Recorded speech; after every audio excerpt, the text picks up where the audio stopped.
Van Drew. Jeff, welcome back. First and foremost, let's just get right to it because I know what folks are going to say on the right. Or actually, forget that. Any American that's concerned about the security of our nation should be saying this. When are you going to do it? And we got to remind folks how the halls of Congress work when we're only in charge of the House. So remind them of that. Well, and that's an important point. Look, I'm ready to go. I mean, anybody that saw the hearing, obviously the clip that you showed, I'm ready to go. I think we should do at least an impeachment inquiry to start this getting in motion. And I think Mayorkas is somebody really good to start with because in a strange sort of way, it's not that complicated. He has failed at his duty. He has failed at his responsibility. He's committed perjury to Congress numerous times. He has enticed illegal activity into the country, and don't let anybody tell you that it's getting better because now you have more going to the port of entry. What he's done almost, in the old days they used to say legalized crime. Well, that's what this is. It's legalized crime. I mean, they're literally allowing an illegal activity and, as you said, digitizing it, allowing you to just flow right through. They don't know where you go, what you're doing, unless they take you there. They may transport you there. They might find you housing. It's cost a lot in taxpayer dollars, so people should be tired of it, and I understand it. But here's what we have to know. The Senate, if we do actually impeach, has to convict. This Senate, unfortunately, will not, and we need to change that. We have somebody in the White House, obviously, who's not going to be cooperative. He loves Mayorkas, thinks he's doing a great job. Jeff, let me interject real quick. Do you need 10 or do you need +1 in the Senate to impeach a cabinet member? Is it 10? Yes. Okay, so we know we're not getting that because you're not going to get all the Democrats. We know that. You need 10 Dems then to do something, or 11 now. Okay, so let's leave that aside. Congress kind of works and reminds me of my old military days, right? If you are derelict in your duty, you get thrown in the brink and then you can get court-martialed and you're thrown out. He's been derelict in his duty. We're missing 82,000 kids, Jeff.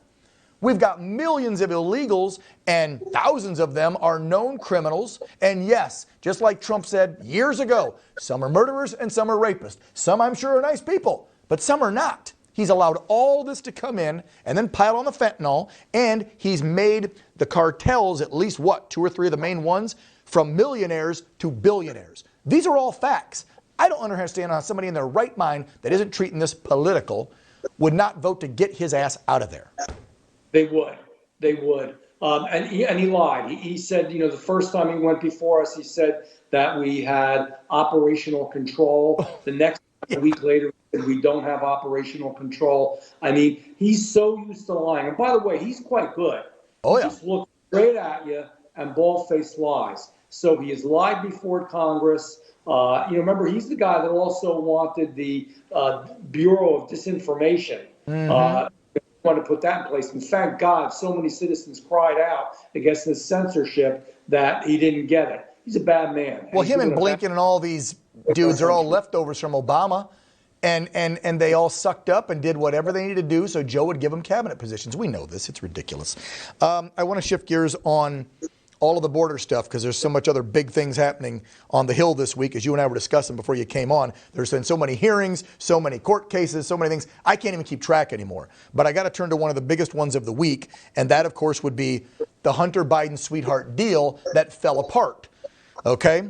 Now, some are saying, yay, it's amazing, great, he's going to stand trial, it fell apart. And then others are saying it's not so great.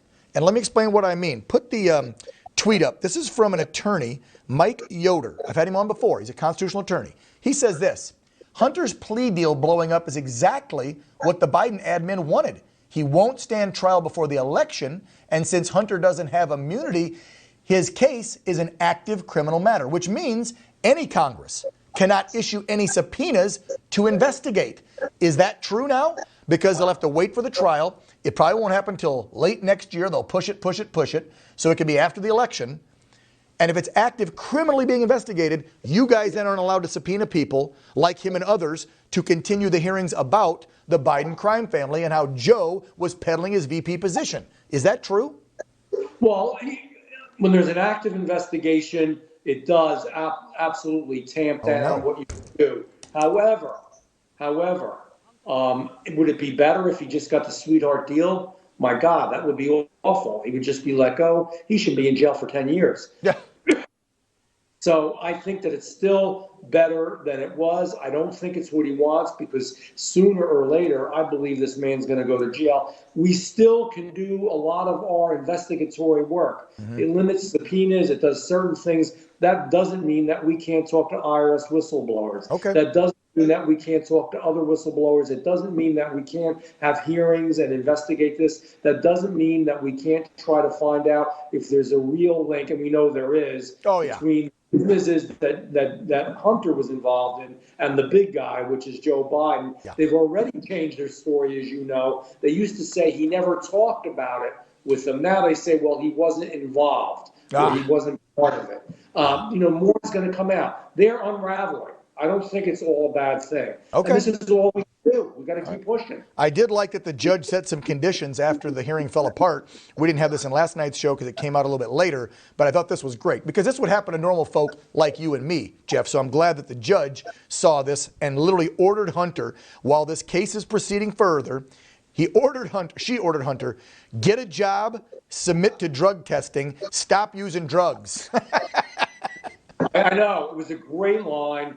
And I have to say, I'm pleased with the judge. And, she's no real super right-wing, No, not at all. She was one suggested to Trump, who's an East Coast judge, and she got the appointment. Everybody said, oh, she's going to be right-leaning. Trump appointed her. Look, when you're in and you're appointing 200-some judges, like Trump did over 4 years, people brought him people and suggested. So you're not always going to hit a home run out of the park with every person you nominate for judge. Let's be real. Finally, Hunter Biden admits in court that he made $664,000 from the CEFC.